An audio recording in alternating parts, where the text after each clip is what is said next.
Welcome to the Caribbean Cricket Podcast, your one-stop shop for all things West Indies cricket. By the fans, for the fans.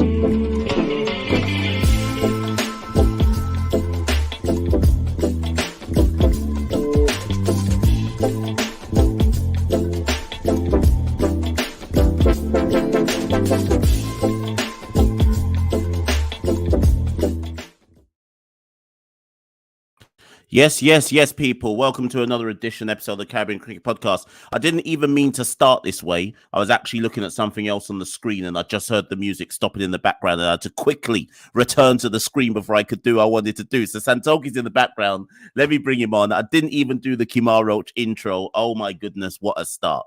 Santokie, how you doing?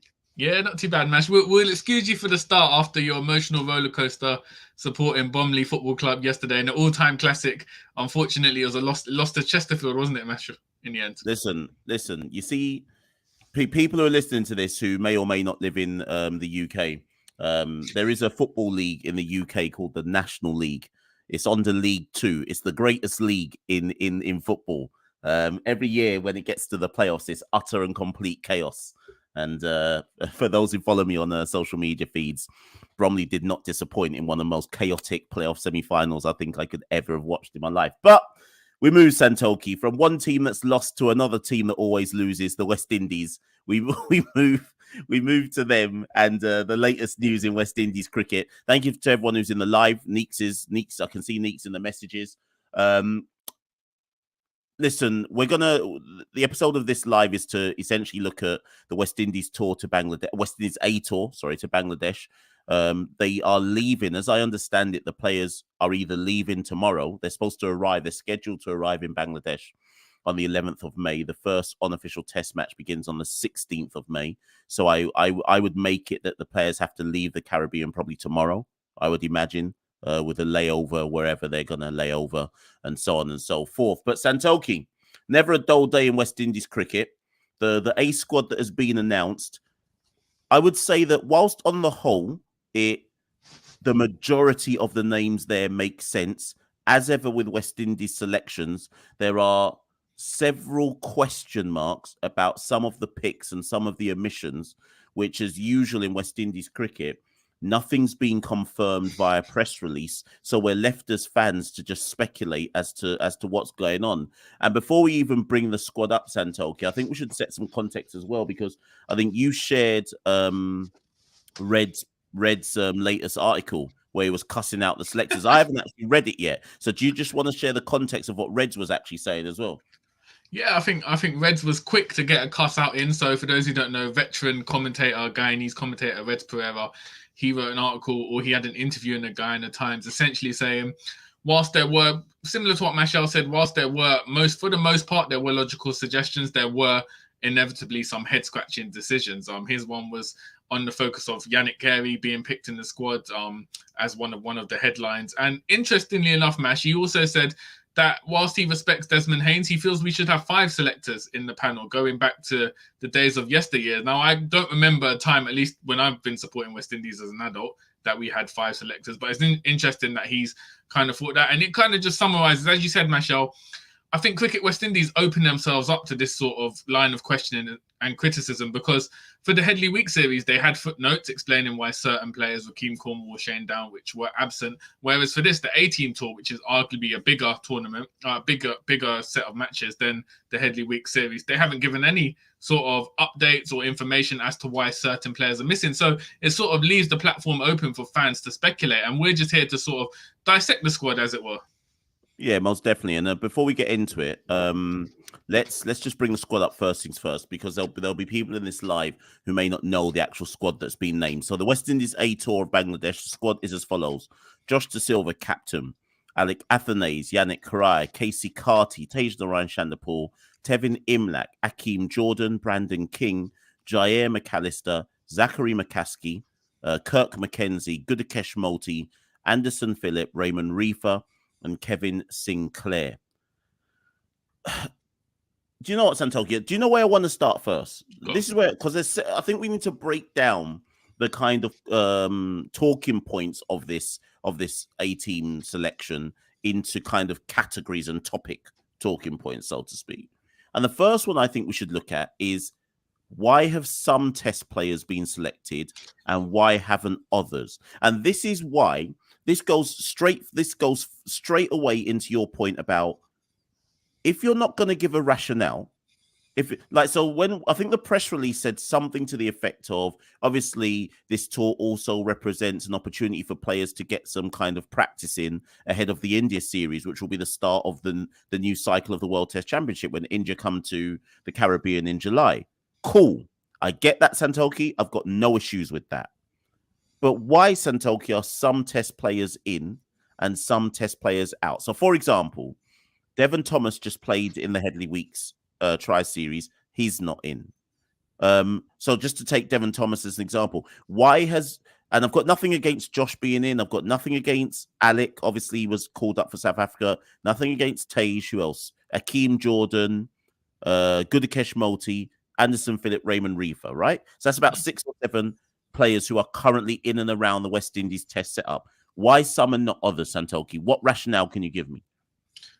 There is no rationale. I mean, it's especially when, Roston Chase, Jermaine Blackwood have been under the most pressure post South Africa series. You would think this would be an opportunity to sort of fine-tune their red game, get some practice in. So it'd be interesting to know, as you said, there's been no clarification. Were these the players who sort of did the likes of Blackwood and Chase put their hands up and say, listen, we need a break? Was it because they're more senior players, they weren't picked for the side? And is it slightly younger players who have been picked? But I just don't see any sort of logical rationale. It's good that we do get test players like a Tejnaran Chanderpaul or Raymond Reefer in the side, because it sort of balances out the likes of a McKenzie or McAllister, who are sort of making their first inroads into international cricket. So it's a good balance. But in terms of why certain players were selected and why certain were omitted, there's no clarification. There's no logic to it at all, Mash. So let me break that down further then. Of the top 6 that are currently in the West Indies test lineup, Craig Brathwaite, Tej Chanderpaul, Raymond Reefer, who's number 4? Is it Blackwood, number 4? Yeah. Chase 5, Mayers 6. Let's just look at that top 6, right? Mayers is playing IPL, so we know what's going on for him. Brathwaite is a captain. He don't need to play. He don't need to prove anything, so we know what's going on for him. So as you say, Chase and Blackwood. Now, say Chase and Blackwood, or one of the two of them, holds a drop for the India series, they would have every right to turn around and go, but hold on a minute. How am I catching a drop and I didn't get a chance to go on Bangladesh? Do you see my point? I didn't get a chance to go on. And I'm not here to defend Roston Chase or Jermaine Blackwood, but they would have every right to go, well, wait, so what? You're just dropping, man. You didn't tell, man, that I was going to hold a drop. You could have put me on A tour to prove that I still got run. Do you see what I mean? How I don't, Santokie, I don't see sense here. This is the thing. This is what we need to.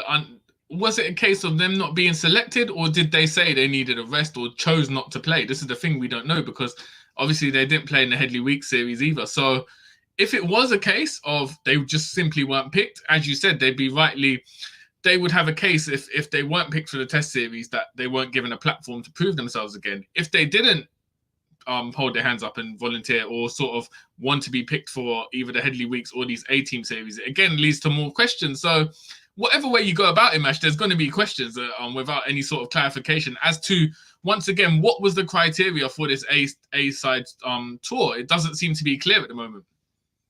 And then, of course, we go back to the first person whose name. Now, Neek says here, now actually, I agree with Neek. I think if we're going to use the argument that Brathwaite doesn't have to prove anything because he's a captain, then probably you have to use the argument that Blackwood doesn't have to prove anything because he's the vice captain. But every series we play Test cricket, there's always cries for people to drop Blackwood. People saying drop Blackwood, this, that. Certainly of the top 6, I would say that Chase is the one whose position is most at risk. But I just think it's unfair to not give him an opportunity like Raymond Reefer's getting an opportunity and so on and so forth. Unless they've just decided Chase is holding a drop and it just is what it is. We need to have a look at who's going to replace Chase for the India series. Now, I said it earlier on, Santokie, but I still want to go back to it. Devon Thomas. Devon Thomas has been part of the South Africa tour, the Zimbabwe tour, the Australia tour, right? Now, Devon had got a play in the second test against Australia due to like the myriad of injuries that we had. That's been the only test match he got a chance in, and then he outbowled everyone when he wasn't even picked to be a bowler. But he outbowled all the rest of the West Indian bowlers. Devon Thomas has been called up, and he's yet to really get an opportunity to play for the West Indies. Like I say, Santokie, he played in the Tri-Series. Do we have to assume, therefore, that when the squad is picked for India, Devon Thomas is dropped? Because if he's not in this A tour, why then would you pick him for India? Do you get where I'm coming from? So, yeah, I get where you're coming from. The only counter you can have is he is going to be in India as a backup wicketkeeper, and so they know what he can do in that regard. That's why they've gone for Imlak, because I can't really see a logic as to why Imlak would get in this squad ahead of Devon Thomas if Devon Thomas was eligible for selection. Obviously, Imlak, I think he averaged 25 with the bat for Guyana, 12 in the Headley Week series in the 4 innings he played. Obviously, we know he's a reliable hand with the gloves as a wicketkeeper, but I just think if Devon Thomas was available, surely you would go with Devon Thomas, as Josh De Silva's not going to keep wicket in this series against Bangladesh as the captain, which we've seen him do in the regional games as a pure batsman. So surely Devon Thomas would come in. So this makes me think maybe, Desmond Haynes did say in the press release they're looking towards the future as well as players for the India series. So I just think maybe they think, all right, we know what Devon Thomas can do. He's experienced. He's a steady hand. Let's just see what further backup we have in the case of Imlak, and they've gone for Imlak on this tour. Other than that, if it was a case of Imlak being chosen ahead of Thomas, then that's a mind-boggling decision, to be honest. And again, this all that merely serves to do is support the point, Santokie. If this stuff was made clear in press releases, nobody would be relying on us on the Caribbean Cricket Podcast to ask the most obvious questions. I always say, Santokie, right? When you put out a press release as any sports organization, right, you have to know that fans, and then let's call ourselves media here. You and I call ourselves reputable media, right? Any media platform that is worth their kind of notoriety, right? And I think we're really good at what we do. So any media platform that is good would look at any press release, rip it to shreds and go, what about this? What about that? What about this? This don't make sense. This don't make sense, right? So my thing is, as a sports organization, you're supposed to know what type of questions people are going to ask when a squad is released. And how have they not covered this stuff in the press release? Why is it up to us to ask the most obvious of questions that surely they could have anticipated coming? Or am I naive for saying that? No, 100%. I think the fact that they did it for the Headley Week series, as I said earlier, means that they obviously know what should be done in terms of when squad selections happen, just to prevent the sort of onslaught of criticism and speculation from fans. So it is puzzling that they haven't done this. In terms of just to further elaborate on Imlak, I guess, I just think Imlak, he's one of I didn't imagine him being picked for the A-team tour. I can kind of rationalize it because he is a wicketkeeper, but generally he had a poor season. However, he was in the A-team last year when they played the home series against Bangladesh, and he did have a decent season for Guyana.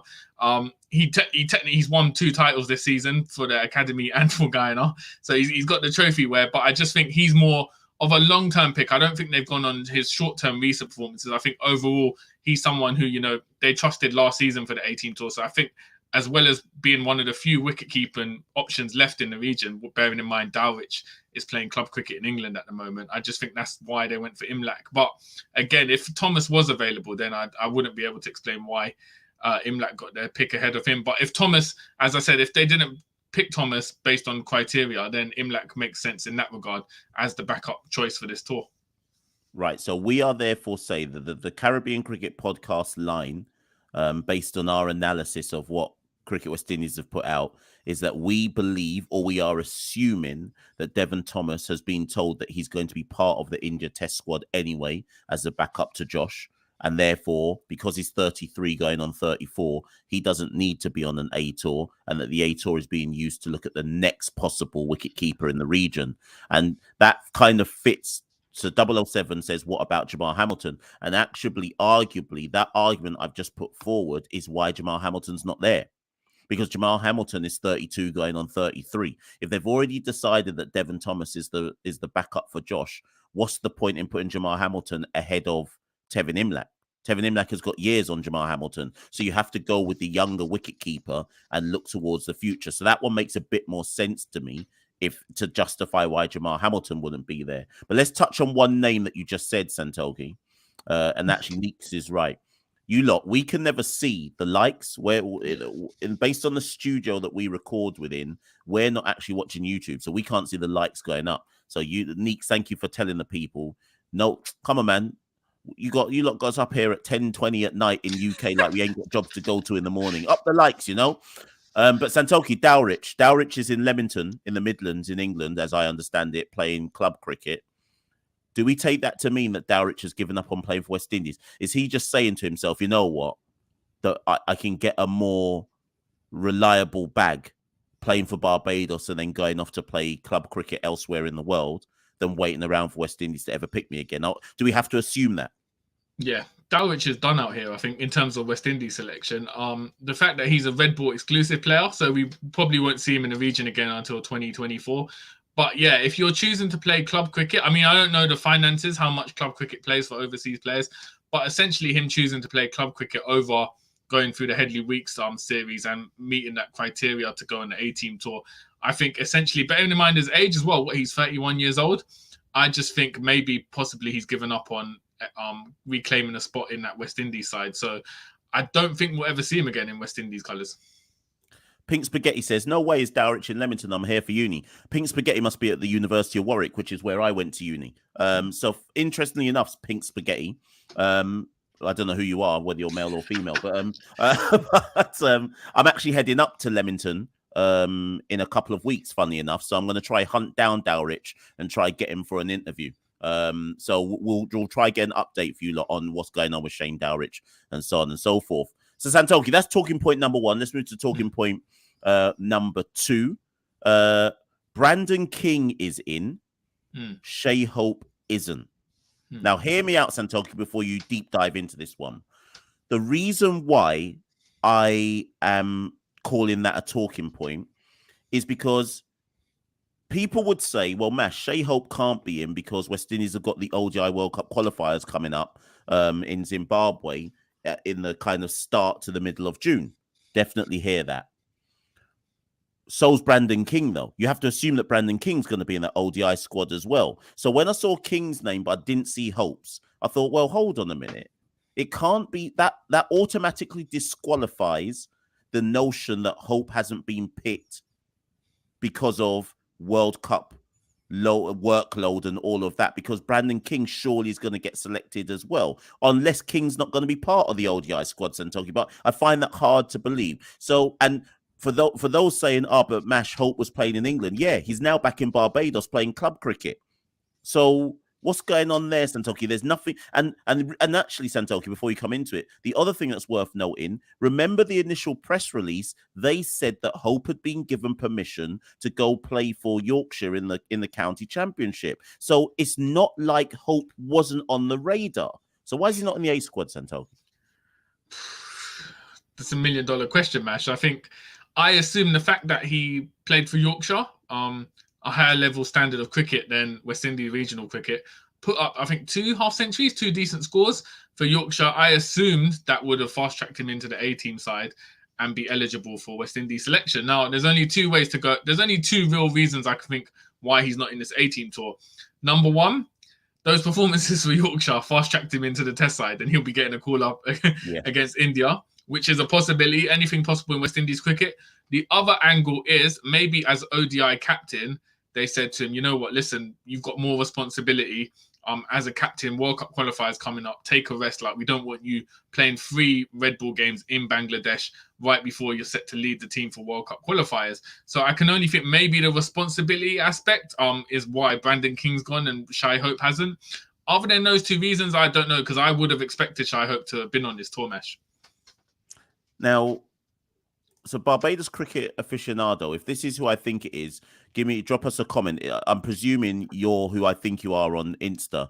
That's where I get all my Barbados cricket updates from. Just give me if it's who I think it is, then big up yourself. But he said Hope will play Test cricket only if he calls directly to the Test team. What do you mean by that?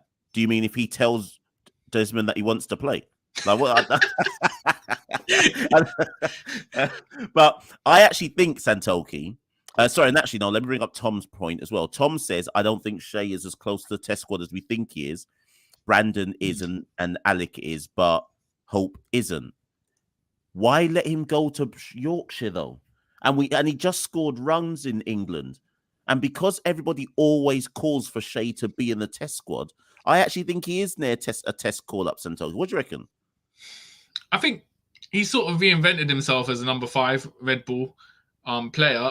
It's hard to tell really the rationale, because like you said, the fact he went to Yorkshire, played Red Bull cricket, means that he obviously is looking to get back into the test side. He's highly regarded by stakeholders in West Indies cricket and by a lot of fans as well, for his previous Red Bull exploits for the West Indies test side. How many years ago that was.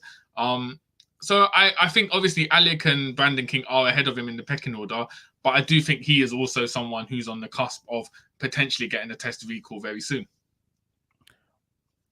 Karis says here, why is Carty and Imlak in this team? I'm puzzled still. So, Karis, the only reason I've brought this comment up is because we've already addressed Imlak. So when this live ends, I beg you go back and press replay and watch the first 20-odd minutes where we talk about Imlak. We're going to get onto Carty in a minute. Now, Santokie, here's the thing. Hope, King, and Athanase are all middle-order bats. How many positions do we genuinely believe are available in the West Indies? Even though we're weak with the bat, how many positions do we genuinely think are available, right? Let me remind you the top 6 again. Craig, Tage, Raymond Reefer, Blackwood, Chase, Mayers. How many of that top 6 do you genuinely think will hold a drop for India? Well, this is the thing. The ODI World Cup qualifiers finish on Sunday, July the 9th. Their first India test is Wednesday, the 12th of July. So assuming we get to the final, even if we don't, we would have played 6-7 ODI games in quick succession. So in that regard, if you're looking at a Carl Mayers, for instance, a Jason Holder, are they going to be in the test side against India, bearing in mind the short turnaround from the ODI World Cup qualifiers? So we could potentially see 3 or 4 spaces open up. I think Roston Chase is going to hold a drop regardless. But then that would also eliminate Brandon King, because he's going to be in the World Cup qualifiers. So I think there's a lot to do in terms of logistics. I do think we will see a few players missing from that first test against India because of the World Cup qualifiers. So it will be interesting. I do think there is an opportunity. I think Athanase will definitely make his debut in the first test against India on merit, and also with the added factor of there being additional spaces. But it will be interesting to see, because I do think there'll be more than we expected because of this unexpected, as you would say, World Cup qualifiers taking place in June. I think that's obviously taken precedent over the test series. So we could see 3-4 spaces, Mash. Interesting. I think Chase is definitely gone. Yeah.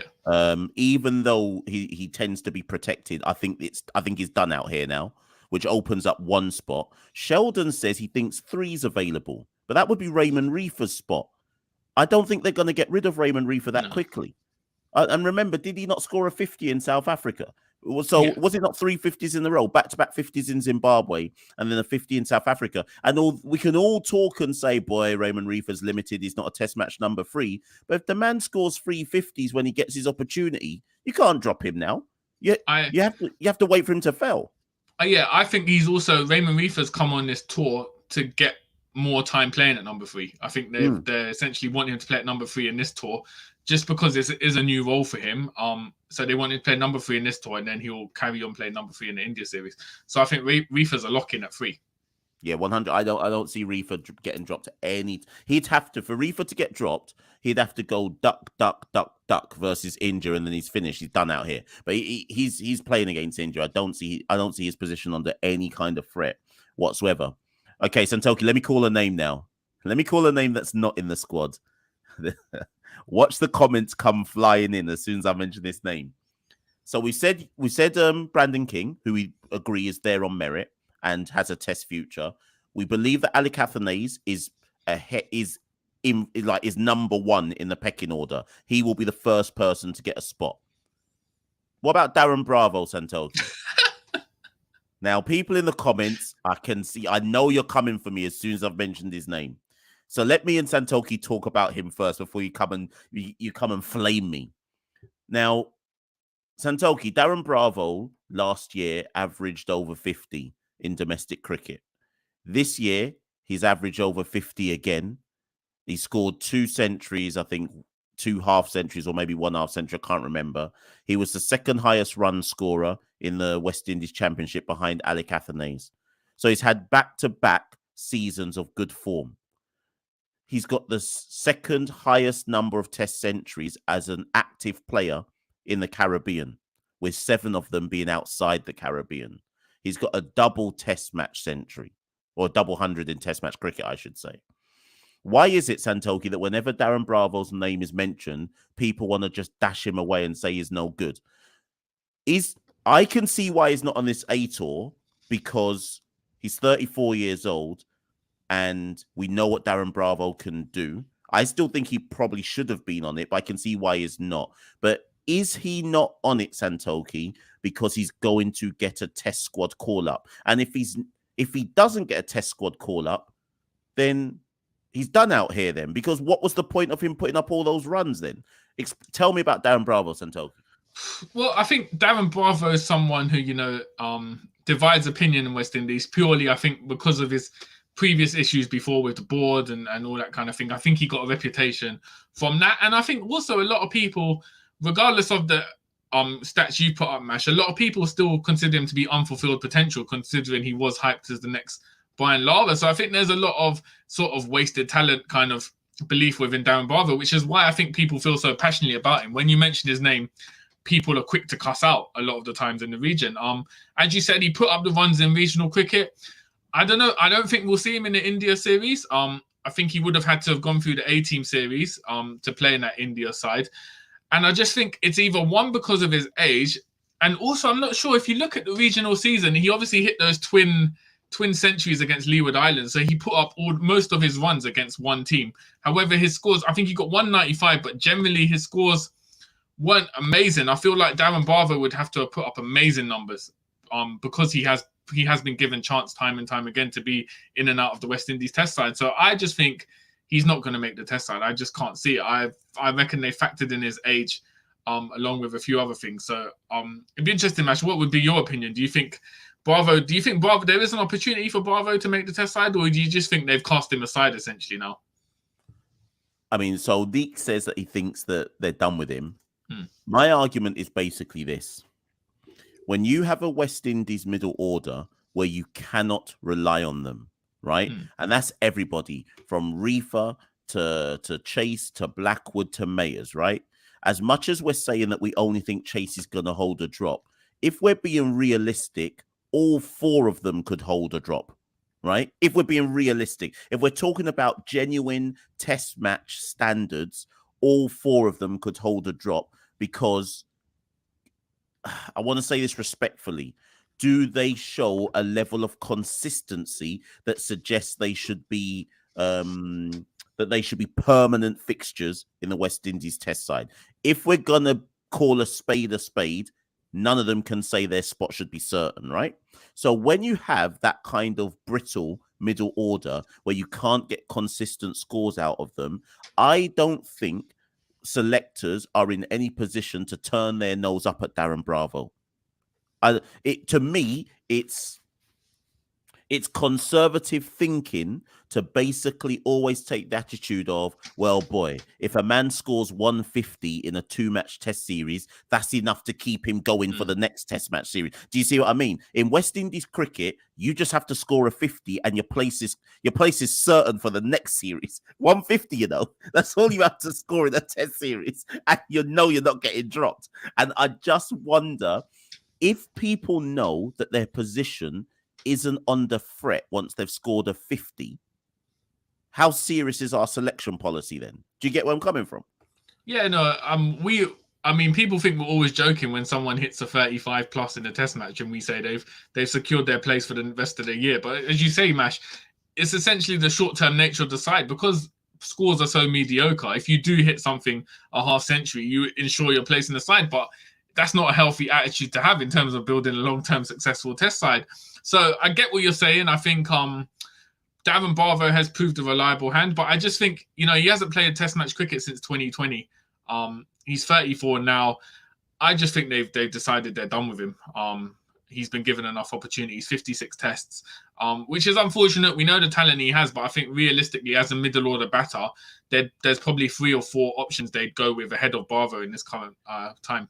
But Santokie, 56 tests. What's his test match average? It's 37, 36? isn't it? Yeah, 30.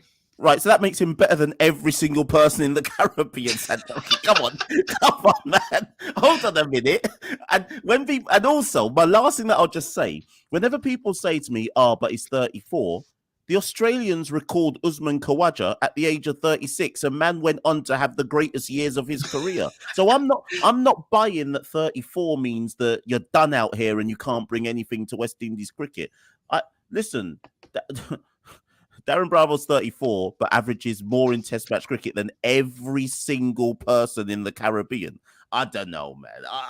I just don't know how we've ever put ourselves in a position where we can look at him and go, yeah, you're no good, but everybody else is. Like, I don't know how we. But this is the thing, Mash. Though this is why we need clarification as well. Because was it a case of Darren Bravo just saying he didn't want to go in the A-team tour? Like all that, like we don't know what the situation was. Because I just think surely, as you said, if a Darren Bravo was available to play for A-team, if he'd said, yeah, consider me for the A-team tour, I'm ready to play, surely they would have just picked him anyway because of his experience.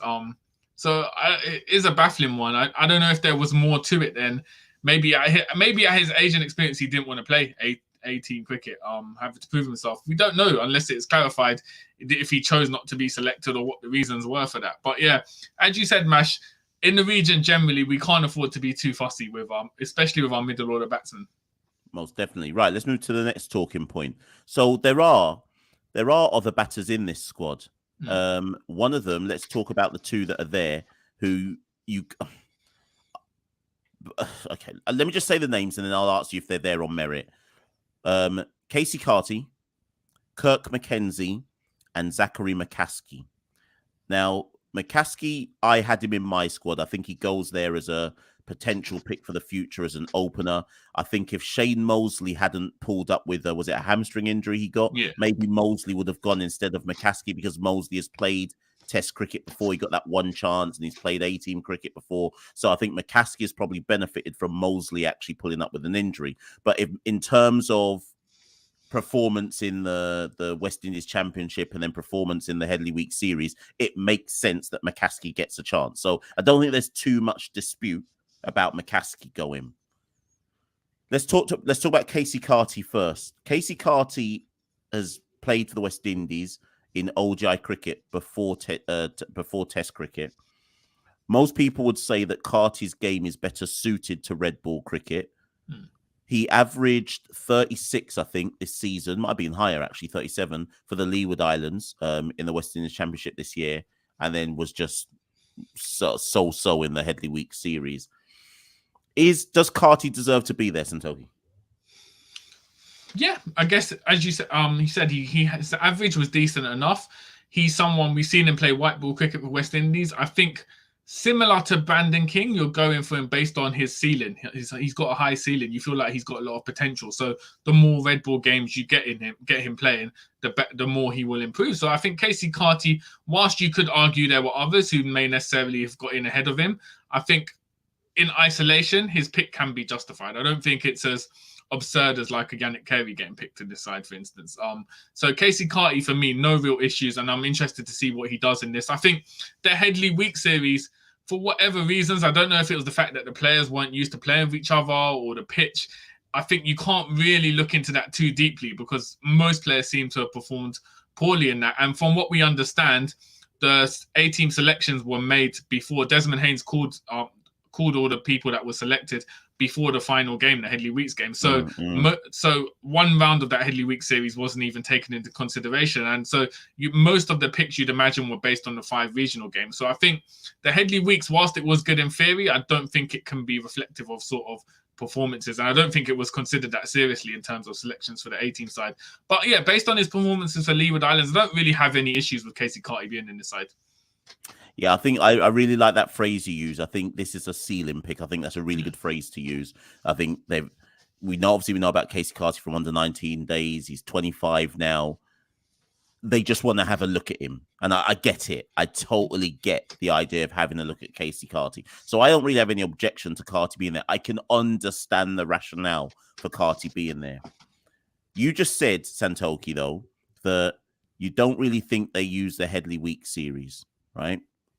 Only one player from the West Indies Academy has made it through into this squad, and it's Kirk McKenzie. Now, when I recorded a video a few days ago, I said that I had Kirk McKenzie in my squad, to be fair. But the only reason I had him in is because I thought I was thinking what the West Indies selectors would be thinking, which is that, well, he's got a double century, so he just comes straight into the squad. But Santokie, there is an argument to say that he hasn't done anything else in his career. So did we really pick someone? Did we really pick someone on the basis of, well, it's kind of hard to score a double century in West Indies cricket. That's so iconic. You instantly get on the West Indies A tour because we rarely see anything like that happen. Yeah. That's what I think has happened here. But what I'm asking you, Santokie, is that the right way to select someone for a squad?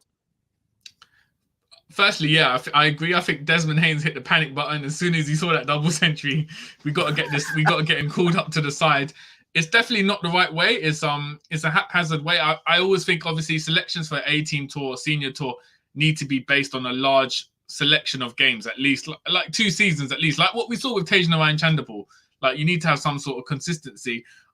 There were calls. Reds Pereira, in the article I referenced at the beginning of the show, he said Kevin Wickham and Kevlon Anderson should be in the squad as well. However, I think at least with McKenzie, he hit 2 half centuries, I think, for Jamaica in the regional season, as well as this double century. But for me, the double century match, if you think since 2010, only including McKenzie, only 4 players have done it in the region. I just think when you hit a double century, it's such a headlight. Like you said, it's so rare in the Caribbean for someone to do it. I think he just basically fast-tracked himself. I don't think it's necessarily the right way to go about it, but I can see why the selectors have thought, you know what, he's hit a double century. we just need to fast-track him into this A-team tour and see if it was a fluke or if he is a great player, if he can continue to form. I can literally envisage how this went down. I can see somebody calling Desmond Haynes and going, yo, McKenzie just hit a double century. And Haynes just going, and just wrote his name down. Just wrote his name down straight away. No other thought process went into this. I'm almost certain of it. Listen, Desmond Haynes was probably on the phone to like Kieran Powell at the time, getting ready to say, yo, you're ready on the tour. Breaking news, like McKenzie double century. Had to hang up that call with Powell. Yo, let's get McKenzie on this tour. So it is what it is, Mash. I think when you hit such a mammoth score, 2-2-1 was it? I think it is what it is at this point. As you said, our batting standards are so low in the region, you can't ignore it. So as much as I disagree with hot-shotting him into the side, I can also see why they've done it. Yeah, it'll be interesting to see. Like it's 3 unofficial test matches, so everyone's gonna get a game. You would assume they give like one to Tage and whoever, then they give the other one to McCaskey and McKenzie, and then Tage comes back in, and so on and so forth. And it's good that there's three matches for everyone to get a rotation and get some gameplay, game time, and so on and so forth. Who have we? So now we come to. Actually, do you know what? Before we come to the most random picks, let's just focus on one more player who I think deserves his own little segment. Kevin Sinclair. Now, Rakeem Cornwall is nowhere to be seen. We know he's currently in. He went to Antigua, went back home to go play cool and smooth. He's currently playing the Joma T10 as well. I don't think we'll ever see Rakeem Cornwall play Test match cricket for the West Indies again, unless he goes on some kind of Atkins diet or something like that. He will never play again, right? So I think, Santokie, that Sinclair has probably leapfrogged Rakeem Cornwall only in the sense of an all-rounder and a bowling all-rounder, a bowling what am I trying to say? An off-spinner who can also bat. Let's just say that. So he's a bowling all-rounder, right? Should Chase keep his spot in the West Indies squad? and they move him back out of the top 6 and decide that once again he's the premier spinner in the West Indies to keep him just in and around the West Indies test squad, do you think now that one way to kick Chase out of the test squad is to replace him with Sinclair? Yeah, I definitely think that's a viable option. Firstly, I think it's a massive shame that Rakeem Cornwall, for whatever reasons, is not considered part of the West Indies setup anymore. We've got a guy, a right arm offie, who took 35 wickets in 5 games. So it's crazy considering, as we've said time and time again on this show and previous shows, considering the lack of star performers, we've got someone doing it in, season out. For the Leeward Islands, and he's not up for consideration. But Kevin Sinclair, for me, has been one of the stars of the regional season. I think he took 26 wickets in his 7 games. Most importantly, iconically, against the Leeward Islands on that morning, the last morning, where he took 6 wickets and won the title for Guyana Harpy Eagles. And then we saw the fifer that he took in the Headley Weeks game only a few days ago. And as well as that, as you mentioned, Mash, his batting as well. Lower down the order, he's come up with some match-saving performances with the bat for Guyana Harpy Eagles. So he's someone who, I'm glad to see him make inroads into the Red Bull game. He did play a few T20 internationals for West Indies before the 2021 World Cup. So he was looking more like a white ball spinner, whereas now he's kind of refocused his game and he's become a star in the red ball arena, which is good for West Indies cricket. I think, as you said, if he can continue this trajectory, I'm sure he will play in Bangladesh because of the need for spinners. It'll be interesting to see if he can do what he can do against international quality opponents. And I do think very much he's a very young player. As we know, spinners tend to develop and peak in their late 20s, early 30s. So he's still got a lot of years to refine his game. But I do think long term, I don't think we'll see him replace Waston Chase anytime soon, as in within the next year or so. But I think long term, he's someone who we can rely on as an all-rounded spinner within the West Indies senior men's team.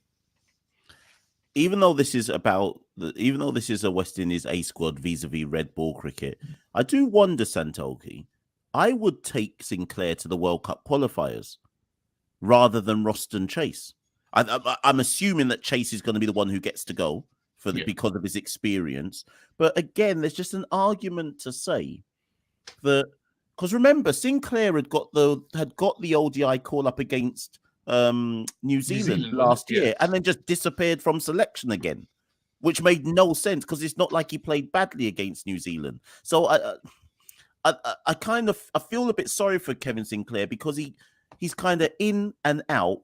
He's never really got a proper run, if you see what I mean. Like, he was in the T20 squad in 2021. So they obviously know Sinclair is talented, but it's almost as if they haven't decided what he's best at. Yeah. So there's no real rhyme or reason to his selection. Yeah, no, I agree. I think, there's no consistency to his selection. He sort of dips in and dips out. I think that, as I said, I think that might be because of his age and the fact he's a spinner. They know they've got more time to kind of suit him and see what format he sort of prospers in. But yeah, you're right, Mash. I think when you're a spinner, if you're taking wickets, you're confident. If you can do well in Bangladesh, we know in Zimbabwe, spin is going to be necessary. So he could be someone who, if they're thinking outside of the box, I think if we are to get through these qualifiers, we might have to think outside the box of some of these selections. So he could be an option, If he does well in Bangladesh, you never know, we might see him in Zimbabwe.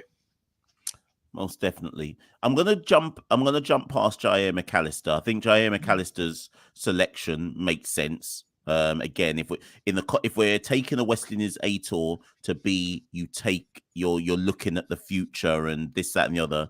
Jair McAllister is seen as one of the quickest bowlers in the region after Shannon Gabriel and Alzari Joseph. So it makes sense that you have a look at him because of you want to see, can he do it at the level above? So no issues with Jair McAllister getting a selection. Anderson Phillip got in, but Marquino Mindley didn't. Why, Santokie? Listen, man, we need to get Desmond Haynes on the show, because I would assume, based on the fact that they flew Marquino Mindley into the Australia test, would mean he's on the cusp of getting a test recall again pretty soon. He would be next in line. So you'd think he'd be the obvious candidate to make this 18 tour. Obviously, Anderson Phillip, he's played test cricket. We know what he can do. So he's qualified for the 18 tour. It's not disputing that. But I just don't know why Marquino Mindley, there's not injury related. We saw him play in the Headley Week series. So I just don't know what the rationale is, why he's... if he was that important to get flown in to play against Australia, why suddenly he's not up for consideration for the A-team formation? This after he took 22 wickets at 18 apiece in the West Indies Championship. So you boy. they flew a man to Australia. The man came back and outbowled everyone in the West Indies Championship, and then he's now surplus to requirement. Oh, God. It don't make no sense, man. It don't make no sense. This is why some West Indian players get so despondent, because if it don't make no sense to us, it can't make sense to them either.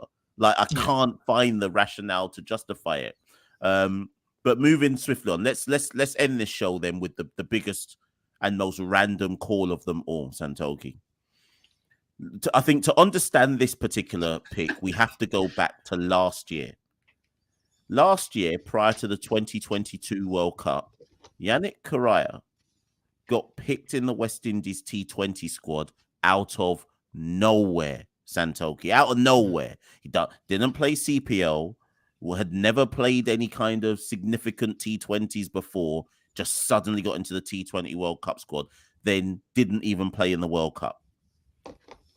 I can't remember if he's still in the T20 squad. In fact, he is, because I remember him being in the pictures in South Africa, right?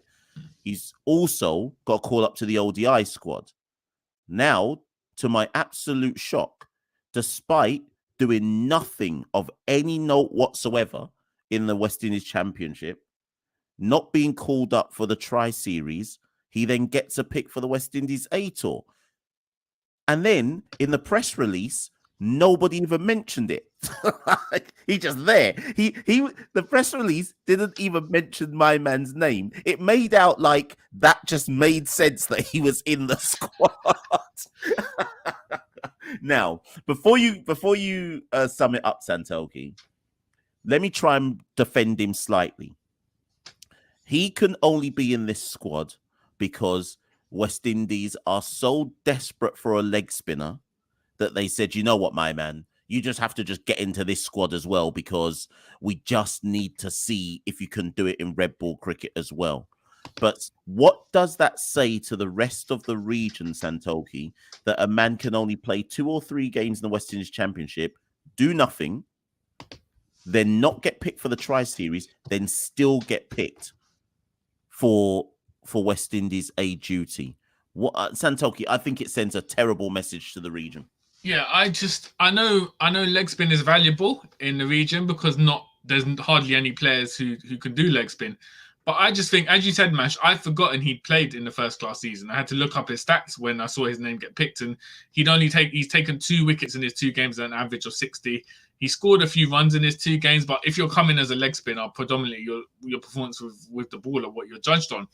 Firstly, I think if you've got Moti and Kevin Sinclair, and obviously the likes of like a Mackenzie can also bowl right arm spin as well. I don't necessarily know if the need for leg spin is that valuable that you'd put a Carey in.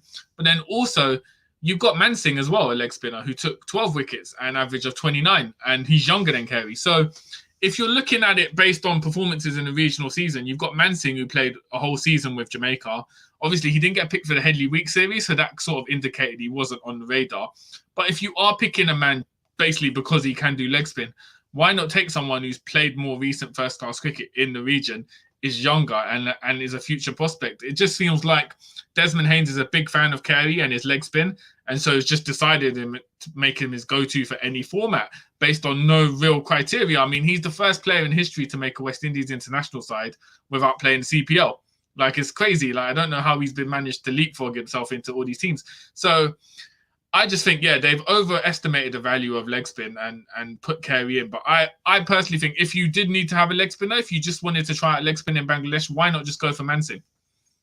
Yeah, and the Mansingh pick, if it had happened, would be no different to picking Jair McAllister. Yeah. This season was Jair McAllister's first season of first-class cricket for Barbados, and he did really well, right? And they see that he's a really quick bowler, so they want to have a look at him at A-team level. Fine, I get that. That same justification could have been used for Mansingh.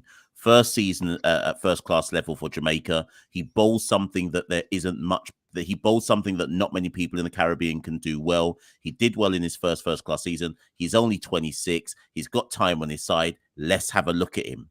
Why go to a third unless they are intending to pick Yannick Correa for the India Test series? Why bother? Yeah. Like now, the thing is, Santokie, maybe that's the answer. Maybe unbeknownst to us, they're planning to pick Correa in the India Test series because I don't understand the reasoning for it. Otherwise, man's already he's going to go to the ODI World Cup qualifiers more than likely. He's already in the T20 squad, so it's not like you can't have a look at him elsewhere. So this is that argument, Santokie, can then encapsulate the whole issue with this squad, and it goes back to my original point about press releases. You can't, well, you can because they did, but you can't drop a press release and not address the different areas so that people can understand the rationale behind it. There may well be a really good answer for why Yannick Correa is in this West Indies A tour, but they didn't tell no one, and there's no press conference, so we're just all out here going, well, this don't make any sense. The thing is, I think we tried to justify it this time last summer. We were saying, oh, Yannick Correa, he's a mystery spinner. Perhaps he can come to the World Cup and throw a few surprises. He played 2 games against Australia as a warm up, and we never saw him again. So I think this is similar. I don't think he's on the radar for the India Test. I think they just thrown him in as a leg spinning option for no apparent reason. We won't see him play against India, and it'll just be one of those things like Yannick Correa got fast tracked into the A team side. But there was no outcome. There was no reason for it because it didn't lead on to anything, which is exactly what happened to him in the T20 format. So, as I said, I just think Desmond Haynes is a massive fan of him, and so is trying to fit him into as many sides as he can. But from my perspective, it's just completely baffling as to what criteria has led to him getting picked for this tour. Listen, people, well, Santokie and I said before we press record, let's make this a quick one, half an hour. And no more. I'm looking at the time now, and it says 51 minutes. So we're going to try and bring this one. We're going to try and wrap this one up. We've tried to look at all the kind of key talking points. If you've joined us on the live at any point, mid during the live or at the end of the live, do go back and watch the beginning because we effectively have addressed every single person that's in the squad to try and look at why they might be in there and so on and so forth. As we said at the top of the show, the 3 unofficial test matches begin in Bangladesh on the 16th of May. We don't know yet about whether it will be streamed anywhere and so on and so forth. But as soon as we know, we'll try and update on our socials, particularly Twitter, etc. And just for clarification, because not all of you follow us on Twitter, so if you don't know, the other day I dropped my cuss out on our Insta handle where I was cussing about where I was cussing about the fact that the A team, we don't know who's coaching them. We don't know who's coaching the ODI side. We don't know who's coaching the T20 side. We don't know who's coaching the men's test side. And we don't know who's coaching the women's side. Anyways, I posted that cuss out on Insta. And we got a reply from the new president of Cricket West Indies, Dr. Kishore Shallow. And Dr. Kishore Shallow has told us that this Friday, on the 12th of May, West Indies will be announcing the new new head coaches for the West Indies white ball side and red ball side. So if you're on this live and you did not know that, look out for that announcement from Cricket West Indies this Friday. Kishore Shallow's exact words to us were, where these are some really exciting announcements.